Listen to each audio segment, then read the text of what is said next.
You know, if I could trade in all the trophies to just have my father back. I've dedicated the last 20 plus years of my life to Counter-Strike. This is the moment that every Counter-Strike player dreams of. Limited vision, limited weapons, doesn't even matter, dupreeh! How sick is this round for him?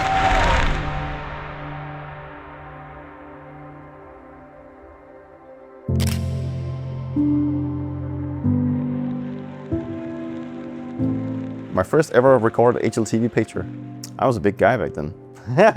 This was my first actual professional team, if you could say that. And it was one of those teams where, you know, it was in the transition phase of Counter-Strike Source and into Global Offensive. You know, I never really had a breakthrough in Counter-Strike Source. You know, that was like the game that I tried to be competitive in, but never really got it going. The guy in the middle, XLO, was a guy that I wouldn't say I looked up to him, but was a guy that I had a few conversations with, and you know, he decided to give me a chance. For me to be part of that was very interesting. You know, that kind of sparked the beginning of my career.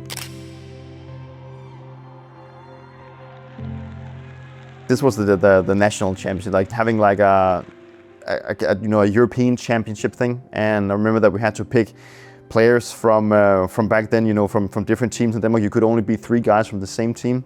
And at that time I was playing together with Device, and we went to Serbia. They only had 2 teams at the event. That was like us and France.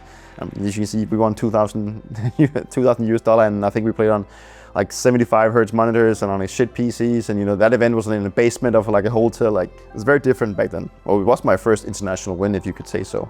I still have this trophy at home. Actually, it's in my room. This event was it was just fun, you know. Like, we went as 5 Danish guys, and probably one of the first pictures of me and Device together. You know, it's the double D duo, or whatever we like to call ourselves back then. You know, we have a long career ahead of us in this picture, and obviously this was also where everything started for us. I can see I'm obviously in a Dickinson's jersey here. I think that quite early in our career, like the core of me, Device, and Sipich, we had issues, and in terms of not going far in tournaments, but like closing out tournaments. I think we had issues in terms of the pressure and the expectations that we couldn't meet ourselves, but also like from the outside. Like, we were still playing with Fetish, you know, a very decorated captain from the Source era. And I think we were just still playing maybe a style that didn't fit the game that well. We still make decent results, and we had a couple of online wins from what I reckon, but overall the team was frustrated that we just couldn't get to a point where we would actually win a tournament, because we felt like we were actually good enough and we could compete with some of the best teams out there. But overall the atmosphere was good, but could be frustrating at times.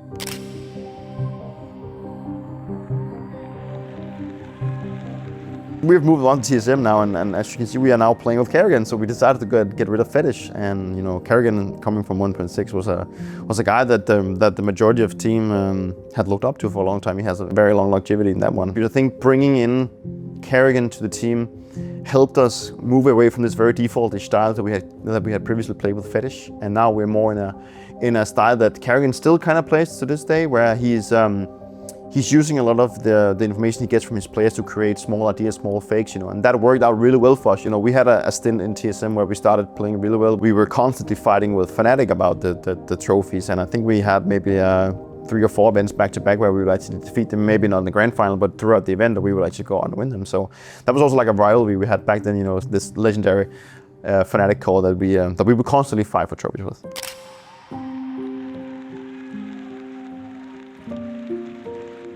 So, this is where it all started. Counter-Strike in Denmark at this point was not that big, you know. I think it was, people knew about it, but it was not really anything that people would actually maybe, like, we didn't have like a huge fan base or anything. So, I think we were tired of not being able to make decisions on our own, and also we were tired of not being in a position where we could have a saying in how the operations went on, and also the idea of just having something on our own, like something that was created for the players and by the players, was really important for us. And we wanted to create a brand in Denmark that stood out a little bit, you know, that we knew we had something going here. One of the greatest things about Astralis in the beginning was also that, you know, the people that helped us create it and that stuck around for it were people that we had like trust in. And it's nice to see this whole picture, you know. We had a good time back then, you know. We were still a competitive team.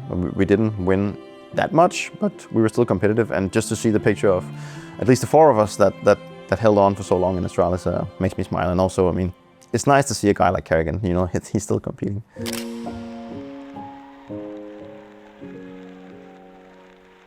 Cologne 2016, I dyed my hair. Yeah, this was a very weird tournament. Previously, we had picked up Kjærby into the team. Like, we knew that he was going to be one for the future, like a young talent in Denmark, so we had picked him up. But unfortunately, he couldn't play because he had already played the qualifier with another team at that point. So we had to play with Glaive, another competitor from the Danish scene. And, you know, it's kind of fun to feel that we played with Glaive at this tournament without actually knowing what it would eventually turn into. The main story right here on this picture maybe is that I'm not feeling too well in this picture. You know, like, I remember the first game, I had a really bad game, and then I feel like I had like stomach pains, and I called my mom because I was like, Mom, my stomach hurts, and she's like, yeah, but try and get some rest, take some painkillers, see how it is, and it just didn't go away, and it just got worse and worse. And then eventually we would go to the hospital just to get like a checkup, and they would figure out that I had appendicitis. I remember the look on Sonic's face, and he was like, he can play because he has a really important quarterfinal to play tomorrow, or whatever it was. The doctor just looked at him and was like, no, he cannot play. Yeah, they took out my appendix, and the team had to play the quarterfinal instead of me. I think they played against Virtus Pro. I remember watching the game from the bed at the hospital, and my mom was there as well, and we watched it together. I remember that I turned it off at one point because I couldn't handle watching because it was so exciting, and so like I was just so many nerves because at that time it was like it meant a lot to go that far in tournaments. And I remember that I would cry like a freaking baby in the hospital bed because, you know, there was so many emotions in it. Well, the first of 5 majors. The look on my face kind of tells the story itself.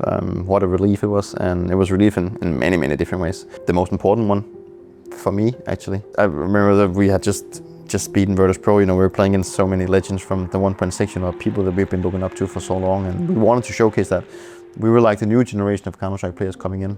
Also the way that we did it. We had gotten to 14-15 and we made a huge comeback on the 3rd map, and then the last call would literally just be, let's rush outside. Everyone just believed it, you know. I don't know, I don't think there was a case that we could ever lose that round. I could just feel everyone was buying into it. I still remember Pasha's look on the face when he's like sitting there, and sitting like this, and he's like looking up, and he's like, how did we just lose this one? This was a tough match, and we overcome it, and we won, and we were the first Danish team to win a major ever. This is the moment that every Counter-Strike player dreams of. Like, you play so many hours and you play so many tournaments, you travel so much. That is why we play Counter-Strike, you know, this is for this moment. So flashed off Eagle. Works though. Limited vision, limited weapons, doesn't even matter. dupreeh! How sick is this round for him?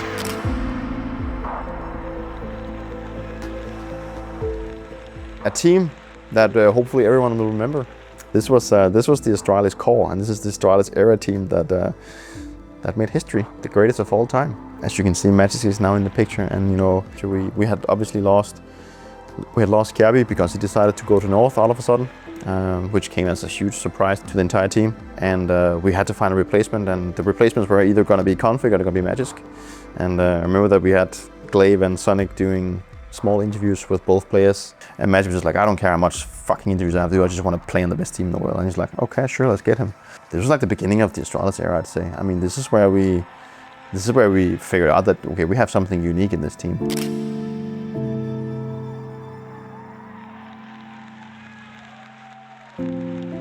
Oh, Daddy's here. That's nice.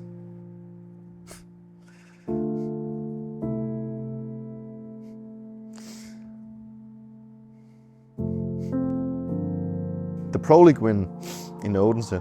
So many people asked us coming into the event if it was, what would be more important, like if we would win the major that was coming up in Katowice, or we would win the Grand Slam. I think it was the last event my dad got to see. I just remember him wearing that fucking sling, and he was in fucking pain. But he still showed up to show his support, even though he was having a hard time. And we won the Grand Slam this one, and he was so proud. But yeah, it was a very good event from us. I mean, it was just nice that we could showcase that we could win on home soil, in front of our families and in front of all of our fans.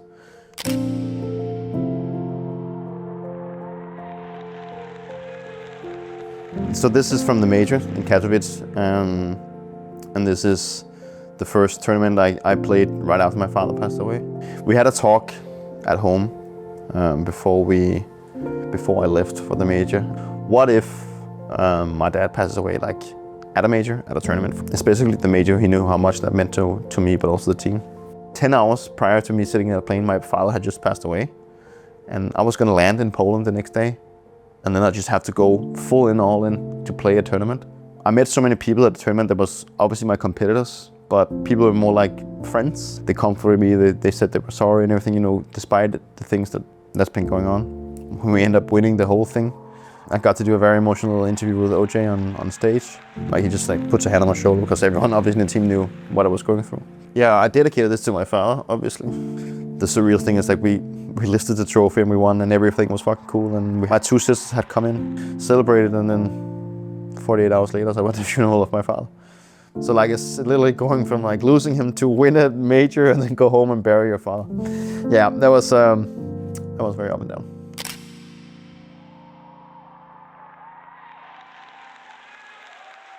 Our 4th major and the final major that we win together in Berlin in 2019 with the legendary Astralis call.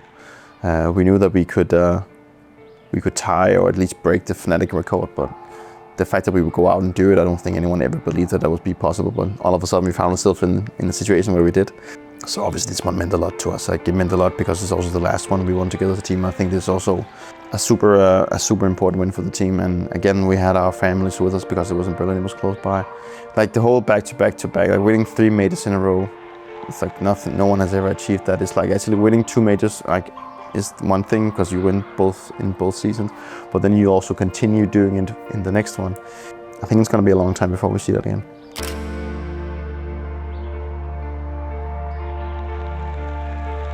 It's a nice photo, you know, like me and Sonderberg staring at Device walking in the foreground, drinking water. Like this is the not fun part story of Astralis when things didn't go as planned. When Device decided to quit the team, that was like the nail in the coffin. And that was like the hard hitting for the team. I think that is what we never recovered from. He obviously wanted to go to NIP. He wanted to live in Sweden like full time and live there and play for a Swedish team, maybe try something new. Unfortunately for him, that didn't really work out the way that he wanted it either. We got to play with Lucky. Not that he was a bad player at all, but obviously he couldn't fill the shoes of Device. It was also a time where I started to think a little bit about what's going to happen next. Like, am I going to find a new team or am I going to stay here? And what's the thing? And that was obviously something that was being debated within the team. And at that time, there was a lot of negotiations. Some of the guys wanted us to stay. Some of us were trying to go somewhere else. And yeah, so it was like a contractual mess at this point where it was like just trying to stay afloat. And I think the results also reflected that pretty well.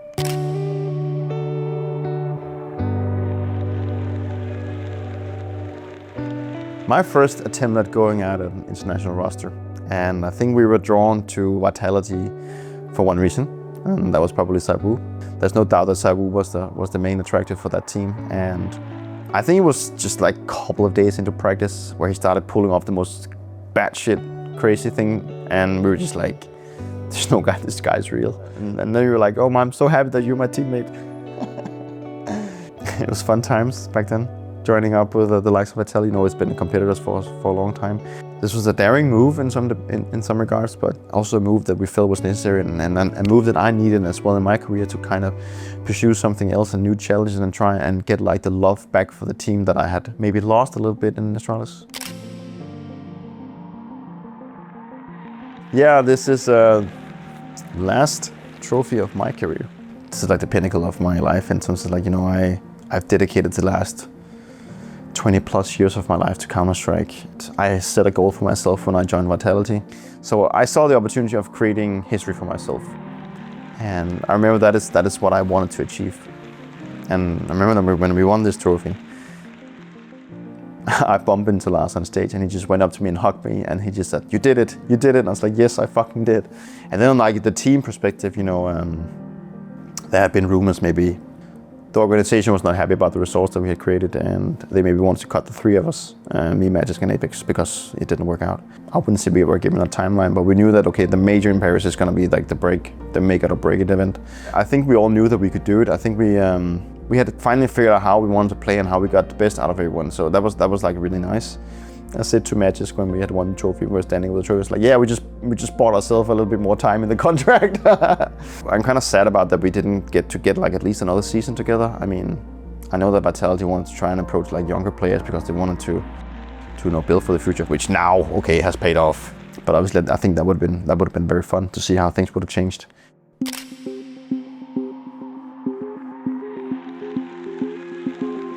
So my last official Counter-Strike tournament of my career, without doubt the shittiest time of my career. I think the last 6 months of the Falcons adventure was horrible. It completely drained me. I had absolutely no fun playing the game. I could just feel from the get-go when I joined that team that something was just off. And I just lost all kind of enjoyment inside of the game. Like, you can't really point at any player in that team or coach or staff or whatever saying it's your fault that it didn't work, because I don't think there was anyone to blame. As a unit, we just didn't function. So obviously my last tournament, the RMR in China, we got to play with Simple. I'm happy I got to try and play with him as well. It was fun. It was just gotten to a point where it affected my life so much that no matter what would have happened in that tournament, I'm glad I got benched. Every single person in that team, in that iteration of Falcons that has moved on, is now at a better place. That's my honest opinion. So I think it was for the better that everyone split up.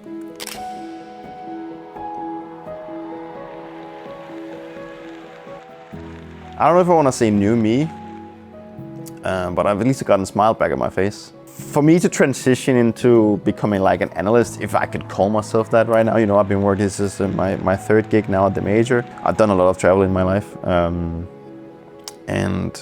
I want to spend more time home. I want to be part of the most important thing that I have in my life right now, that's my kids. But I've really enjoyed my time working at the desk, and it's something that I will continue doing for as long as I feel like it's fun. But the most important thing for me is that I've found some happiness back in life. That was actually kind of hard for me in the beginning, because when I did my first thing back in January as an analyst, I was starting to worry, like, is there actually anything in life that I'm good at outside of playing Counter-Strike? So when I finished up that one and I got a lot of positive feedbacks, then I was like, there is other stuff that I'm good at. So the personal growth for me is also important, that I experience new stuff in life and I take on new challenges. If there's any picture that we've shown that you would want to go back to, yeah, it's gonna be easy.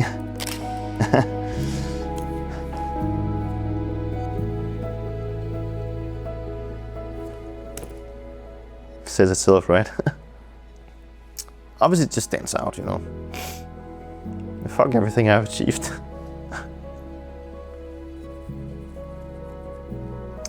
You know, if I could trade in all the trophies to just have my father back, that would be a fair trade. But life goes on.